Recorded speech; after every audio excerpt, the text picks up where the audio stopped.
All children are our children. Mayroon tayong responsibilidad na protektahan ang lahat ng bata. At kung may kahit isang bata na nasa panganib o inaabuso, tungkulin natin na sila ay saklolohan. Dear colleagues, a community of children in Socorro, Surigao del Norte is crying for help. These children are our children. Ang pinag-uusapan nating mga bata ay higit sa 1,000 kabataan na nasa kamay ng isang mapanlinlang, malupit at mapang-abusong kulto. Mr. President, nakakahindik po ang ibabahagi ko sa inyo ngayong araw. And it is a matter of grave urgency that I am afraid could not be postponed. This is a harrowing story of rape, sexual violence, child abuse, forced marriage, perpetrated on minors by a cult in the municipality of Socorro, Surigao del Norte. Napakaganda po ng munisipyo ng Socorro, kilala para sa Sohoton Cave at lagoons, at katabi lang din ng sikat na isla ng Siargao. Pero sa likod ng likas na ganda ng munisipyong ito ay may kakilakilabot na sikreto. Matagal na ang People's Organization na ang pangalan ay Socorro Bayanihan Services. Kilala ito dati sa pagiging civic organization na nagsusulong ng bayanihan sa munisipyo ng Socorro. Ngunit noong 2017, nag-iba ang hugis at anyo ng organisasyong ito. Ayon sa mga taga-Socorro, kasama ang mismong mayor ng munisipalidad, nagsimula ang kulto noong may isang 17 na taong gulang na bata na ginroom para maging susunod na di umanong tagapagligtas. Kinumpinsi ng leader ng organisasyon na itong si J. Renz Kilario na ang gawing leader ng Socorro Bayanihan Services dahil nga siya ang susunod na Mesiyas. Siya daw ang bagong Jesus. Siya daw ang magliligtas sa kanila. Siya ay binigyan ng script, tinuruan paano tumindig at magsalita na may tikas ng isang Mamerto Galanida na 3-term mayor ng Socorro at 3-term na bukal. Pagkatapos ay dineklara ni J. Renz sa komunidad na siya daw ang reincarnation ni Senyor Santo Niño. Ito ang kapanganakan ni Senyor Aguila. Noong Pebrero 2019, niyanig ang Surigao del Norte ng isang lindol. Nakakita ng oportunidad si Senyor at ang kanyang mga handlers. Sinabihan niya ang mga tao na sumama sa kanya sa bundok na ang tawag ay Kapihan dahil iyon daw ang langit. At ang hindi sumama sa kanya ay masusunog sa impyerno. As a result of these statements, there was a mass exodus to the mountain by the thousands of members of the organization, now having all the indicators of a religious cult. At hindi lang po ito mga ordinaryong tao na di nakapag-aral. The LGU recorded mass resignations of DepEd teachers and government employees. More than 100 elementary and secondary teachers from Socorro East and West districts who were SBI members went on a wall. 13 regular employees and 41 job order workers from the municipal local government unit of Socorro have resigned. Enrollments at the Socorro East and West districts had an alarming decrease of 847 learners who are members of the Socorro Bayanihan Services Inc., both in the elementary and secondary levels. Ayon sa isang nakapanayam ng aking staff na dating elementary school teacher, sabi daw ni Senyor Aguila, wala daw government employee ang pupunta sa langit. Kung may mga utang daw kami, huwag daw kami mag-alala dahil buburahin daw ni Senyor Aguila ang aming mga utang. Hawak ko po, Mr. President, ang salaysay nitong dating DepEd teacher na ito. The mountain allowed the cult to continue its activities without scrutiny. And this is where the harrowing tales of child abuse come. When you get a cold, you become a completely different version of yourself. You would never wear this outfit, especially for the third day in a row. Luckily, I would like you to listen to this video of one alias Jane. Ako tuod si tawaganan ko sa ngalan na si Jane, 15 years old, sa ka-minor. Ang ahong ambisyon nga unta na may mahitabo sa ahong kaugmaon nga mahuman ko sa pag-eskwela, makatabang ko sa kapobrehon sa mga ginikanan, ug unta na mahimo kong army sa uguya kami sa kaskapihan nga didto ko gininjo sa akong kabatanon, gininjo ko ni Jeren Skilayo nga among gituuhan na siya among Ginoo. Ug amo kong ug ako pud usa ka minor nga gihanjo ni Jeren Skilayo nga makig 6 nga murag feel na ako nga murag girip ko kay sa ijang ka illegal age na unja ako minor pa na ija kong gihanjo sa akong kabata na unta na ag akong una-una pa na pas pag-eskwela nga dili pa ko maminjo nga makaman pa ko sa eskwela na ako nga dili unta na ko ingon ani uguya kami sa kaskapihan nga agahon usab ko dahong ginikanan giminjog lain bisag na ra kang tatay ang kasakit para nako nga giminjo si jaglain ang nanay sa usa pud ka pamilyado nga unta na sawa kami sa kaskapihan bisag pobre rami malipay ko nga buo mi ang panawagan na unta injuming tabangan nga dili na ko mahibalik sa akong ginikanan kay gusto ko sa akong tatay kay aron ako'y kaugmaon ug akong panawagan pod nga ag mga minor nga parinaho na tuas kapihan unta injung tabangan kay aron makahuman sa ilang pag-eskwela ug para na ako nga na-scam, para na ako nga minor, para na ako na unta na dili sila mahibalik sa ilang ginikanan kay lagi lisod dito ug minjoon ra permi. Ito naman po si Elias Chloe. Pilit pinakasal at kinulong pa sa kwarto para pilitin makipagtalik. Si tawaganan ko sa ngalan.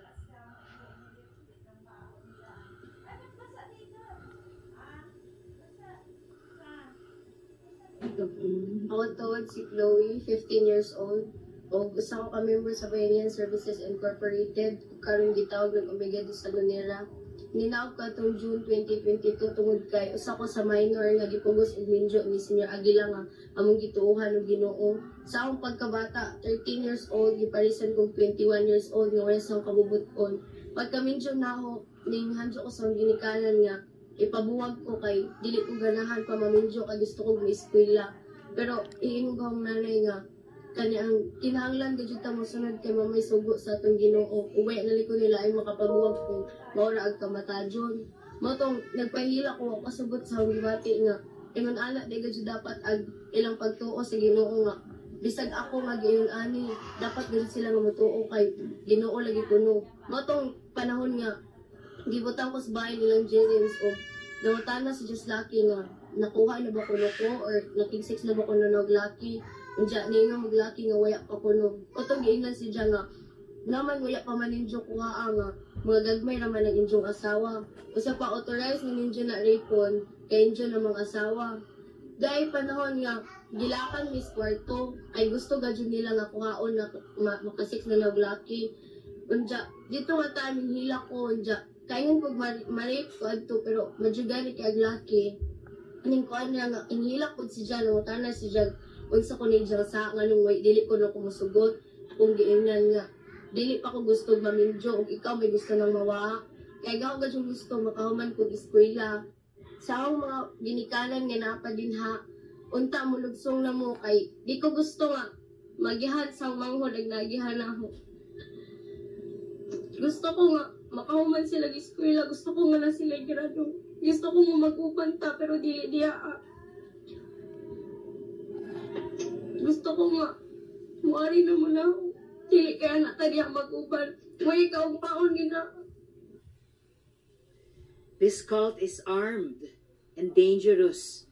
Ayon sa isa pang menor de edad na itatago natin sa pangalang Renz, nakita niya mismo ang mga armas ng kultong ito. At nakita din niya ang sinasakong armas noong eleksyon. Tawad si Chloe. Ako si Renz Abando. 12 anyos ay punidaron. Yung takas-kus kapihan sa nakustong sa paksol inaagi na nagkita ko nito sundang mga armas dito ko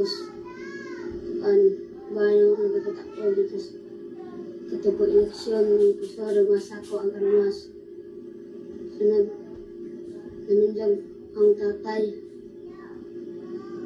dito may kapihan ito kay di mas ganas na niyo hindi ang tatay kay mabungkag mga pamilya hindi mana yung katulog-katulog di man sila masugat o anong ang Diyos tatay hindi yung kuhan mo sila si Jared Minakuan hindi ka lang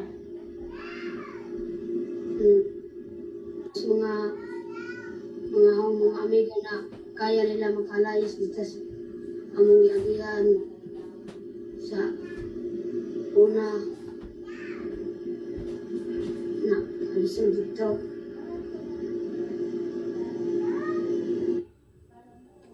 Paano po sila nagkakapera? Kinokolekta ng organisasyon ang halos o mahigit na 50% ng mga natatanggap na 4Ps at senior citizen pension ng mga miyembro. Nung panahon ng pandemya at noong hinampas ang Surigao ng bagyong Odette, naglabas ang gobyerno ng social assistance para sa mga residente. Kinolekta ng organisasyon ang 40% to 60% ng natanggap ng bawat isa ng kanilang kasapi. Ang mga natatanggap na tupad o AIX, ang pera ng taong bayan, napupunta sa isang kulto. Pero mayroon din po kaming nakalap na impormasyon na ang totoo at mas malaking source of funding ng kulto na ito ay droga. In fact po, kung tama ang sources, ang motibasyon kung bakit tinayo ang kulto na ito ay para maging human shield dahil nailagay sa narco list ang pasimuno ng organisasyon na ito na si Karen Sanico at ang kanyang dating business partner na yumaong Municipal Circuit Court Judge na pinaslang di umano dahil sa kanyang pagkasangkot sa droga noong 2019. Si Mamerto Galanida ay naihamig di umano nila Sanico at naging bahagi din ng masterminds ng grupo. In July of this year, Mr. President, may 8 bata po na nakatakas na sa kulto at nasa kanlungan ng LGU at DSWD. Nagbuo ang Municipal Mayor ng Socorro na si Mayor Riza Timkang ng task force para gumawa ng aksyon laban sa kultong ito. Ngunit makapangyarihan po ang kulto. And this, Mr. President, is the urgency of the issue I am talking about. Gamit ang kanilang pera at impluensya, kinakasangkapan po nila ang mga magulang ng mga batang tumakas na miyembro pa nila at nagsasampa po sila ng habeas corpus ng mga kaso para maibalik ang mga bata sa kulto. Nagtagumpay na sila sa isang bata at itutuloy po nila isa-isa hanggang makuha po nila lahat. Ang mga bata na po mismo ang nagmamakaawa na huwag na silang ibalik sa kulto. Bakit nga naman nilang gugustuhin bumalik sa isang komunidad, sa isang leader na nanloloko, nanggagahasa at nananakit? Mr. President, this cult is not a cult in the shadows of Surigao. Sila po ay nagtatanim ng impluensya nila sa Manila at sa iba pang bahagi ng bansa. Ang kanilang binuong performing group, ang Omega de Salonera, ay nanalo pa sa isang international festival sa Korea. Dahilan kung bakit pinarangalan sila dito sa Pilipinas.